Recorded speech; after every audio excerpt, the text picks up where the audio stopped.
언제 일어나느냐? 기적은 언제 일어나느냐? 예수님께서 우리를 불쌍히 보실 때에 기적이 일어난다라고 하는 것입니다. 여러분 32절을 한번 읽어보겠습니다. 15장 32절 다 같이 한번 읽어보겠습니다. 자, 시작.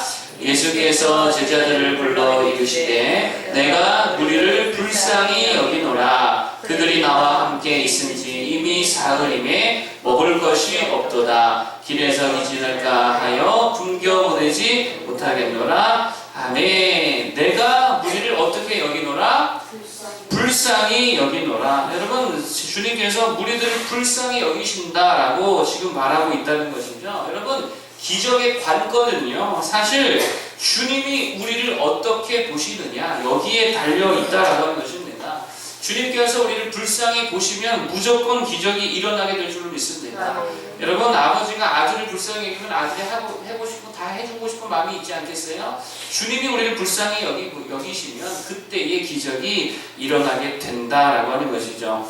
복음서에 보면은 중요한 특징들이 있습니다. 그게 뭐냐면 주님께서 불쌍히 보셨을 때에 어김없이 기적이 일어나더라라고 하는 거예요. 마태복음 9장에도 보면 두 소경이 주님을 따라오면서 소리를 지르죠. 다윗의 자손이여 우리를 불쌍히 여기소서. 이때 기적이 일어났어요? 일어나시죠.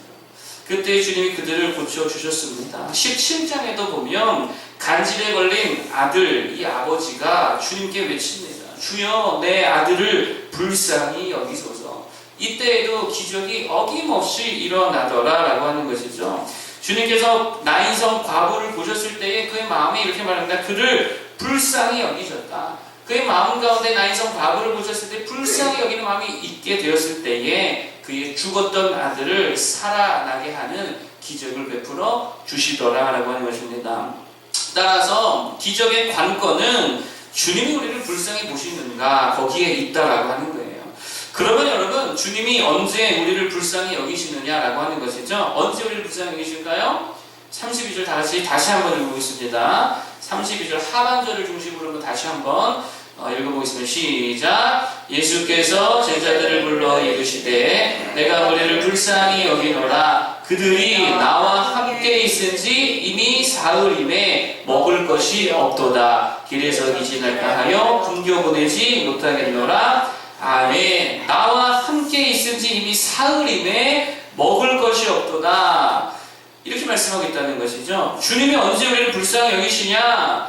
굶어 기진하는 한이 있어도 주님 따라갈 때에 이때 주님이 우리를 불쌍히 보신다는 거예요. 되게 아픈데도 되게 그 아픈 상황에서도 그저 주님 따라갈 때에 주님이 우리를 불쌍히 여기신다는 거죠. 가정환경, 조건, 상황이 최악인데 그럼에도 불구하고 세상에 있지 아니하고 그냥 주님 따라갈 때, 주님 곁에 있을 때에 그때 주님이 우리를 불쌍히 보신다라고 하는 것입니다. 주일을 할 때 늘 우리가 뭐 충만하면서 주일만 하지 않잖아요. 기진맥진하고 지치고 힘들어 죽겠는데도 주님 품밖에 없어서 그래도 주일 하는 게 그래도 그게 내 기쁨이라 그렇게 주의 일을 감당할 때에 그때의 주님이 우리를 불쌍히 보신다라고 하는 것이죠. 따라서 여기서 가장 중요한 것은 우리가 아무리 힘들고 지치고 짜증나고 어렵고 아파도 어디 있어야 된다는 거예요? 주님 곁에 있어야 된다라고 하는 것이죠.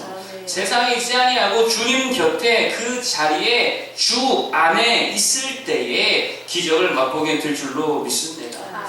제가 늘 이 친구를 생각하면 좀 안타까운 친구가 있어요. 제 사촌 동생인데 나이는 저와 같아요. 몇 개월 차이 안 나는데 어릴 때부터 저를 형이라고 모시고 살아가지고 지금까지도 형 대접을 받고 있는데 이 친구가 생각하면 제가 좀 마음이 아픕니다. 왜냐하면 이 친구가 되게 사실 머리가 되게 좋아요. 저도 뭐 지금은 별로인 것 같지만 그래도 어릴 때는 머리가 좀 좋은 편이었거든요. 저보다 머리가 더 좋았던 것 같아요. 공부도 저보다 잘했어요. 그래서 사실 신학교 같이 다닐 때 저는 이제 뭐 기타 치고 찬양하고 다니느라 공부를 그렇게 많이 못했는데 이 친구는 늘 과 수석을 하던 친구였습니다. 그렇게 4년을 잘 공부했는데 신학교에서 경제적 형편이 좀 어려웠기 때문에 이 친구가 신학대학원에 지나가지 않더라고요. 그리고 그냥 취업전선으로 뛰어들었습니다. 그래서 직장을 얻어가지고 직장 생활을 했다는 거예요. 그로부터 벌써 15년도 더 지났죠. 그런데 지금도 경제적으로 힘들어요. 지금도 힘들고 지금도 여러 가지 고난, 환난 때문에 허덕이고 있다는 거예요. 그래서 이 식을 보면서 제가 늘 어떤 마음의 생각이 드냐면 이런 생각이 많이 들어요. 어차피 힘들 거, 어차피 고난당할 거, 어차피 쉽지 않은 삶, 주의 일을 하면서 주 안에 그 안에서 힘들었다면, 그러면 주의 일 하면서 가난했다면, 주의 일 하면서 상처받았다면, 주의 일을 하면서 그랬다면, 어차피 힘들고 주 안에서 그랬다면 하나님의 위로와 기적을 맛보는 삶이 되었을 텐데, 똑같은 어려움이 있다 하더라도 그때마다 주시는 위로와 그때마다 주시는 주님의 충만함과 주님께서 베풀으시는 은혜를 누리며 살았을 텐데, 고난과 함께 은혜를 누리며 살았을 텐데 그게 늘 아쉽다라고 하는 거예요. 여러분 정말 그렇습니다. 어차피 누구에게나 문제도 있고 어려움도 있고 결핍은 늘 다 있다라고 하는 것이죠. 그런데 그거 있으면서 동시에 주 안에 있으면 주님이 불쌍히 여기신다는 거예요. 그러면 주님이 기적을 행하여 주실 줄로 믿습니다. 여러분 잘 보세요. 오늘 성경에 주님이 우리의 결핍과 부족함과 필요를 아세요, 모르세요? 주님이 더 잘 아세요. 다 아신다는 거예요. 무리들이 오늘 주님 앞에 배고프다고 불평하지도 않았습니다. 그냥 주님께서 먼저 그들의 굶주림을 보시고 아셨다는 거예요. 굶주림 속에서도 주를 쫓겠다고 그렇게 주님 곁에 있고 말씀 듣겠다고 앉아있는 모습을 보시고 주님이 먼저 아시고 먼저 불쌍히 여기시고 먼저 그들에게 기적을 베풀어 주시더라라고 하는 것입니다. 여러분 어렵고 힘들어도 주님 안에서 그러면 그거 괜찮은 거예요. 주님 안에만 있으면 다 괜찮은 줄로 믿습니다. 주님이 다 아시고 주님이 불쌍히 여겨주십니다. 주님이 기적을 행해 주십니다. 늘 주님 안에 그 자리를 지키는 모두가 되기를 간절히 부탁드리겠습니다. 두 번째로 기적은 내게 소중한 것, 중요한 것을 주 앞에 드릴 때에 임한다라고 하는 것입니다. 오늘 보니까 누군가에게 7병이와 보리떡 7개와 물고기 2마리가 있었는데 그건 아마도 개인의 도시락이었겠죠. 그렇다는 것은 그 사람에게 있어서 이 도시락은 소중해 안 소중해요? 이게 되게 소중하다라고 하는 거예요. 여러분 지금의 급식을 다 하지만 전에는 다 학교를 도시락을 싸들고 다녔잖아요. 근데 제가 학교 다닐 때 보니까 짓궂은 아이들이 몰래 이렇게 다른 친구들의 도시락을 몰래 빼먹는 경우가 있더라고요. 그러면 점심시간에 대해서 자기 도시락이 텅 빈 것을 보면 그 친구가 어떨 때에는 엉엉 우는 친구들도 있더라는 거예요. 그게 너무 소중하니까 얼마나 배가 고팠겠어요.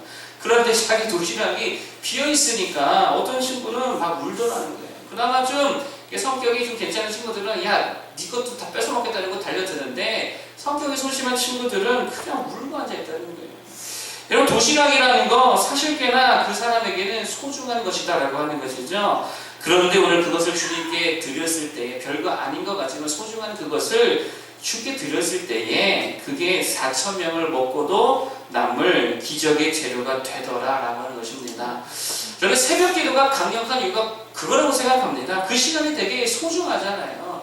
얼마나 귀한 시간입니까? 그런데 그 소중한 시간을 주님 앞에 내어 드릴 때에 그때에 더욱더 강력한 역사가 일어나게 되더라라고 하는 거예요.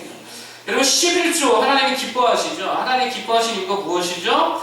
그 물질이 사실 되게 우리가 소중한 것이거든요. 되게 중요한 거란 말이에요. 그럼에도 불구하고 그것을 드렸을 때에 하나님이 받으시고 은혜를 주시더라라고 하는 것입니다.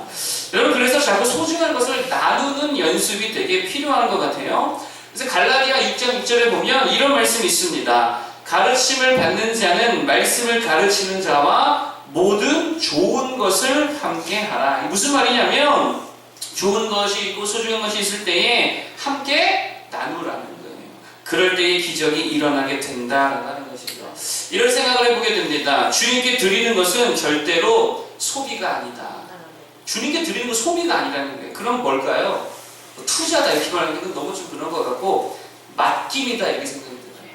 주님께 드리는 건 소비가 아니에요. 맡겨드리는 거예요. 맡기는 거예요. 은행에 맡기듯이 맡기는 거예요. 근데 어떤 맡김이냐면 아주 능력있고 아주 훌륭한 장사꾼에게 내 것을 맡기는 거예요. 그러면 엄청난 열매를 거두신다라고 하는 것이죠. 이런 생각해봐요. 우리가 달란트 비유를 잘 알고 있는데 거기 보면 착하고 충성된 종에 대한 이야기가 나오잖아요. 5달란트 받은 사람, 2달란트 받은 사람. 그런데 이 세상에서 생각해 볼 때에 누가 가장 그 5달란트, 2달란트 받은 자와 같이 누가 가장 착하고 충성된 종일까? 목사님일까? 큰도사님, 전도사님, 장로님? 아닌 것 같아요. 누굴까요? 생각해 보니까 우리 주님이시라는 거예요. 가장 착하고 충성되고 신실하고 능력 있는 종이 누구냐? 우리 주님이신 거예요.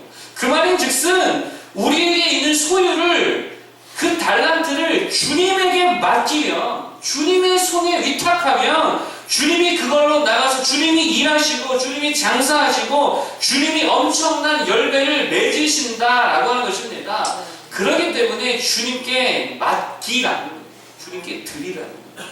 그러면 반드시 기적이 일어나게 될 줄로 믿습니다. 네. 맡길 수 있는 믿음의 소유자 되기를 부탁합니다. 마지막 세 번째는 오늘 설교 제목과 같이 감사입니다. 감사드릴 때에 기적의 역사가 일어나게 된다라고 하는 것이죠. 36절 나가시 읽어보겠습니다. 36절 시작. 떡 7개와 그 생선을 가지사 축사하시고 떼어 제자들에게 주시니 제자들이 무리에게 주매 아멘. 주님께서 감사하셨을 때에 기적이 일어났다라고 하는 것이죠. 여러분 감사가 무엇입니까? 감사는요 하나님의 은혜를 아는 거예요. 이게 감사예요. 내게 주신 것이 처음부터 원래부터 내 것이 아니라 하나님께서 은혜로 주셨음을 인지하고 인정할 때에 이게 감사라는 거예요. 아무리 많은 돈을 벌어도 아무리 좋은 일이 있어도 아무리 큰 성공을 거두어도 역시 나는 럭키가이야. 한 청년 생각합니다. 역시 나는 럭키가이야. 그래버리면 감사가 아니죠. 나는 그냥 운 좋을 뿐이야. 그게 감사 아무것도 아니라는 거예요. 감사는요, 감사할 대상이 있어야 되는데, 그렇기 때문에 하나님께서 은혜로 주셨음을 아는 자만이 하나님께 감사드릴 수 있다는 것입니다. 그래서 하나님의 은혜를 기억하는 거, 이게 되게 중요하다는 거예요. 거기서부터 기적이 시작이 된다라고 하는 거예요. 그러므로 날마다 우리가 예수 그리스도의 십자가를 묵상하고 기억했으면 좋겠습니다. 이것만큼 크신 은혜가 어디 있어요? 이것보다 감사한 일이 어디 있어요?